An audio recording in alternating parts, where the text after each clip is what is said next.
সবাইকে আরো একবার স্বাগত জানাচ্ছি ফিয়াদা টকারে। আমরা বাঙালিরা আসলে এতটাই একেবারে মজে যাওয়া জাতি, যখন যে ঘটনা ঘটে তখন সেটাতেই আমরা মজে যাই। আমরা দেখা যায় যে যে সিচুয়েশনটা ঘটে যাচ্ছে, ঘটে হয়তো দুদিন পরেই সেটা ঢেকে ফেলছি আরেকটা নতুন ঘটনা দিয়ে। এটা তো হয়ই সবসময়, কিন্তু এখন এই যে মাসব্যাপী ফিফা ওয়ার্ল্ড কাপ 2026 চলছে, আমরা এর মধ্যেই ডুবে আছি।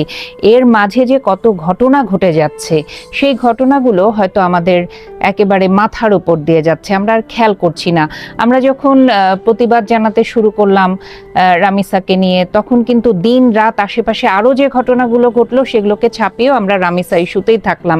খুবই ভালো কথা, কারণ রামিসা যে ঘটনাটা তার সাথে ঘটেছে সেটা নিয়ে অবশ্যই এরকম একটা পরিবেশ তৈরি হওয়া বা এরকম একটা প্রতিবাদ তৈরি হওয়ারই কথা। কিন্তু বিষয় হচ্ছে যে এই পরও যে আরও ঘটনাগুলো ঘটছে, ওয়ার্ল্ড কাপ চলছে, ওয়ার্ল্ড কাপ চলার পরও যে কাহিনীগুলো হচ্ছে, যে এর মাঝে আমরা দেখেছি এক বৃদ্ধা যে কিনা, যার নিজস্ব বলতে কেউ নেই, লোকজন কেউ নেই, তার পরিবার নেই, একা একটা স্কুলের দপ্তরি হিসেবে সে কাজ করে। সেই মানুষটার যতটুকু টাকা পয়সা, সেই টাকা পয়সাটা নেয়ার জন্য তাকে যেভাবে কিছু দুষ্কৃতিকারী, কিছু সন্ত্রাসী টাইপের তার উপরে হামলা চালায়, একজন বৃদ্ধা, সে বয়সের ভারে নুহ্যমান, সেই বয়স্ক নারীটিকে যেভাবে মারা হয়েছে, চোখ মুখে জখম করে দেয়া হয়েছে, তাকে আসলে তার দিকে তাকিয়ে আসলে কি বলবো, এটা যারা দেখেছে ভিডিওটা, এটা নেওয়া যায়নি।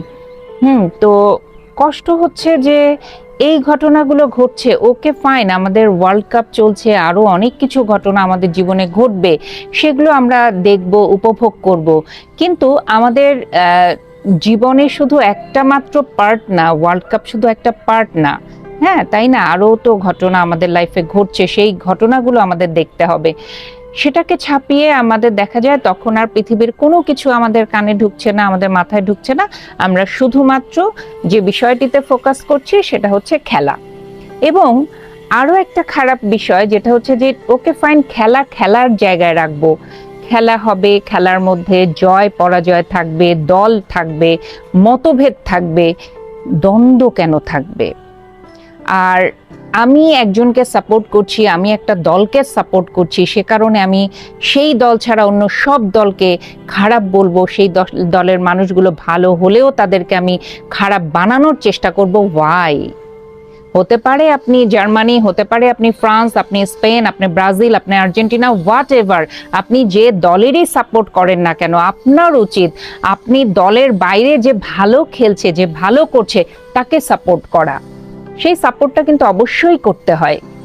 আমি ব্যক্তিগতভাবে আমি যে দলকেই সাপোর্ট করি না কেন, এর বাইরে যে ভালো খেলে, আমি মেসিকে ভালো বললে আমি রোনালদোর খেলা ভালো বলবো না? অবশ্যই সে একজন দুর্দান্ত প্লেয়ার, তার খেলাও ভালো। আমি এমবাপ্পেকে ভালো বলবো না? কেন বলবো না? আমি ভিনিসিয়াসের খেলার কথা বলবো না?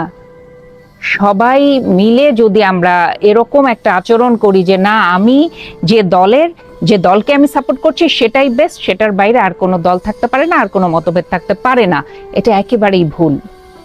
আমরা যখনই আমাদের মানসিকতা এরকম রাখবো যে না, আমি এই দলকে সাপোর্ট করছি, খুব ভালো, তারা ভালো করছে, তারা বেশ ভালো খেলে, কিন্তু এর বাইরেও কিছু দল আছে, হ্যাঁ ওরাও ভালো খেলে। রিসেন্ট যেটা হলো, এই আর্জেন্টিনা আর মিশরের খেলাটাকে ঘিরে যে পরিমাণ ফেসবুকে আমি দেখলাম যে সোশ্যাল মিডিয়া ভরে গেছে এই তর্ক বিতর্ক নিয়ে, আর্জেন্টিনাকে মানে সেই দলটাকে নাস্তানাবুদ করতে, সেই দলের প্লেয়ারদেরকে একেবারে ধূলিসাৎ করার জন্য, মাটির সাথে মিশিয়ে দেওয়ার জন্য যা যা দরকার। এবং গতকাল একটা পোস্ট দেখে আমার ভীষণ রকম প্রতিবাদ করতে ইচ্ছা করলো, কিন্তু আমি প্রতিবাদ করলে হয়তো ভাবতে পারে উনি হয়তো এই দলের সাপোর্টার, এই জন্য করছে। আসলে তা না, আমার জায়গাটা ছিল অন্য। যে একজন মানুষ মেসির মুখটার মধ্যে ইঁদুরের ফেস বানিয়েছে, আরো বিভিন্ন ধরনের প্রাণীর প্রতিকৃতি তার মুখে দিয়ে তার একটা পোস্ট দিয়েছে তাকে নিয়ে। এটা কি ঠিক?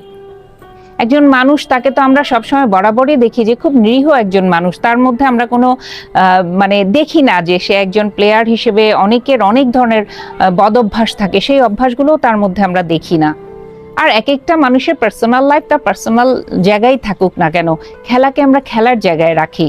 তো এই কাজগুলো করে কিন্তু আমরা নিজেদের যেমন ছোট মানসিকতার পরিচয় দিচ্ছি, সেরকম নিজের দেশটাকেও আমরা একটা বিশ্ব দরবারে খুব খারাপভাবে রিপ্রেজেন্ট করছি।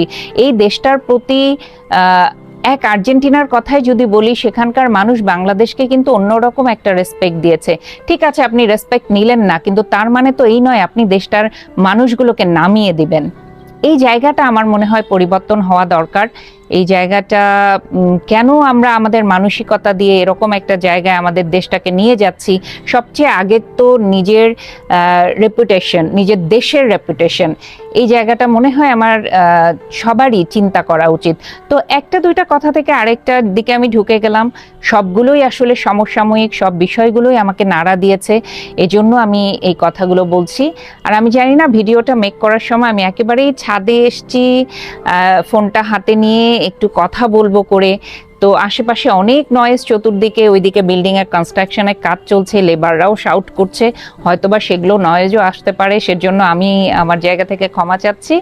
কিন্তু আমি যে কথাগুলো বলেছি একটু ভেবে দেখবেন, মনে হয় ভাবার মতো। যার যার এরকম মানসিকতা আছে যে নিজের দেশের রেপুটেশন ঠিকভাবে তুলে ধরার চিন্তা ভাবনাটা যারা রাখেন না, তারা একটু প্লিজ ভাববেন নিজের দেশটাকে যেন আমরা সুন্দরভাবে রিপ্রেজেন্ট করতে পারি এবং অন্যকেও যেন সম্মান দিতে শিখি। অন্যকে যখন আমরা সম্মান করব, তখন কিন্তু আমরা নিজেরাও সম্মানটা পাবো। ভালো থাকবেন সবাই। আবারও নতুন কোনো বিষয় নিয়ে খুব দ্রুত ফিরে আসবো। চোখ রাখবেন ফিয়াদা টকারে।